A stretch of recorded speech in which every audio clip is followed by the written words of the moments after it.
Hello friends, welcome to Sri Tamil channel. இன்றைக்கி நம்ம பார்க்க போகிறது ஒரு இன்ஸ்டன்ட் தோசை ரெசிபி தான் பார்க்க போகிறோம். வீட்டில் இட்லி தோசை மாவு இல்லாத சமயத்தில் நல்ல ஹெல்த்தியாக டின்னருக்கோ பிரேக்ஃபாஸ்ட்டுக்கோ இதை சூப்பராக நல்ல கிறிஸ்பியாக செஞ்சு சாப்பிட்டு பாருங்கள். சுட சுட கார சட்னி, நல்ல காரமான தக்காளி சட்னியோட அட்டகாசமாக இருக்கும். முதல்ல ஒரு பெரிய பவுலில் 1 கப் அளவுக்கு பாசிப்பருப்பு எடுத்துக்கோங்க. நீங்கள் எந்த கப்பில் வேணாலும் பாசிப்பருப்பை அளந்து எடுத்துக்கலாம். அடுத்து இது கூடவே 2 காஞ்ச மிளகாய் சேர்த்துக்கோங்க.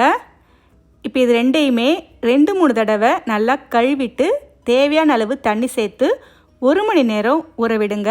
ஒரு 3/4 மணி நேரத்துலேருந்து 1 மணி நேரத்தில் நல்லா ஊறி வந்திருக்கும். இப்போ பார்த்தீங்கன்னா பாசிப்பருப்பு நமக்கு நல்லாவே ஊறி வந்திருக்கு. இப்போ இது கூட ஒரு சின்ன ஸ்பூன் அளவுக்கு சீரகம் சேர்த்துக்கோங்க. இஞ்சி ஃப்ளேவர் பிடிக்கும்னா கொஞ்சமாக இஞ்சி கூட சேர்த்துக்கலாம்.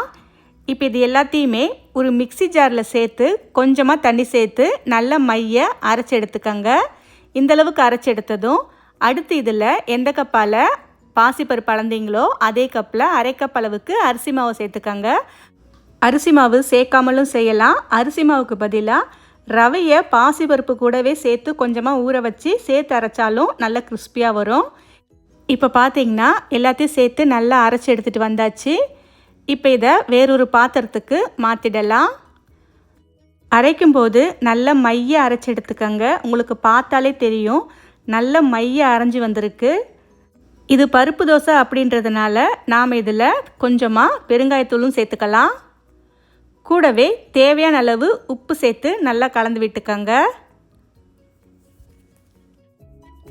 இது கூடவே ஒரு பிஞ்ச் அளவுக்கு மஞ்சள் தூள் சேர்த்திங்கன்னா உங்களுக்கு தோசை பார்க்க இன்னுமே நல்லா கலர்ஃபுல்லாக நல்லாயிருக்கும். அதுக்காக கொஞ்சமாக மஞ்சள் தூள் சேர்த்துக்கோங்க. பொடியாய் நறுக்கிய கொத்தமல்லி இல்லைனா கருவேப்பிலை சேர்த்துக்கலாம். கொஞ்சம் வாசனையாக சாப்பிட ரொம்பவே நல்லாயிருக்கும். இப்போ இது எல்லாத்தையுமே சேர்த்து நல்லா கலந்து விட்டுக்கோங்க. மாவோட கன்சிஸ்டன்சி பார்த்திங்கன்னா கொஞ்சம் நல்லா தண்ணியாக கரைச்சி விட்டுக்கோங்க. கெட்டியாக இருந்துச்சுன்னா உங்களுக்கு தோசை ஊத்தாப்பம் மாதிரி தான் வரும், கிறிஸ்பியாக வராது. அதனால் தேவையான அளவு தண்ணி சேர்த்து இந்த அளவுக்கு நல்லா கரைச்சி விட்டுக்கோங்க. அடுத்து தோசைக்கல் நல்லா சூடானதுக்கு அப்புறமா தேவையான அளவு மாவு சேர்த்து மெலிசாக தேய்ச்சி விட்டுக்கோங்க. இந்தளவுக்கு நல்லா தேய்ச்சி விட்டதும் அடுப்பை மீடியம் ஃப்ளேமுக்கு குறைச்சி வச்சுட்டு ஒரு மூடி போட்டு வேக விடலாம். 1 நிமிஷத்துக்கு இது நல்லா வேகட்டும். 1 நிமிஷத்துக்கு அப்புறம் திறந்து பார்த்தீங்கன்னா மேல் பக்கம் ஓரளவுக்கு நல்லா வெந்து வந்திருக்கும். அடுத்து இதுக்கு மேலே தேவையான அளவு நெய் இல்லைன்னா எண்ணெய் சேர்த்துக்கோங்க. இட்லி மிளகாய் பொடி கூட இது மேலே பரவலாக சேர்த்து எண்ணெய் சேர்த்து நல்லா வேக விடலாம். கொஞ்ச நேரத்துலேயே பார்த்தீங்கன்னா நல்லா நிறம் மாறி இந்தளவுக்கு செவந்து வந்ததும் இப்போ நாம் இதை வெளியே எடுத்துடலாம். அவ்வளவுதான். இதே மாதிரி எல்லா மாவையும் தோசையாக சுட்டு எடுத்துக்காங்க.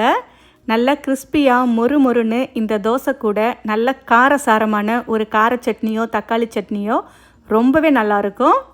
ஓகே ஃப்ரெண்ட்ஸ், இந்த ரெசிப்பியை உங்கள் வீட்டில் ஒரு முறை ட்ரை பண்ணி பார்த்துட்டு எப்படி இருக்குன்னு சொல்லுங்கள். இந்த ரெசிபி உங்களுக்கு பிடிச்சிருந்தா லைக் பண்ணுங்கள், ஷேர் பண்ணுங்கள். ஸ்ரீ தமிழ் சேனலுக்கு சப்ஸ்கிரைப் பண்ணுங்கள். தேங்க்ஸ் ஃபார் வாட்சிங்.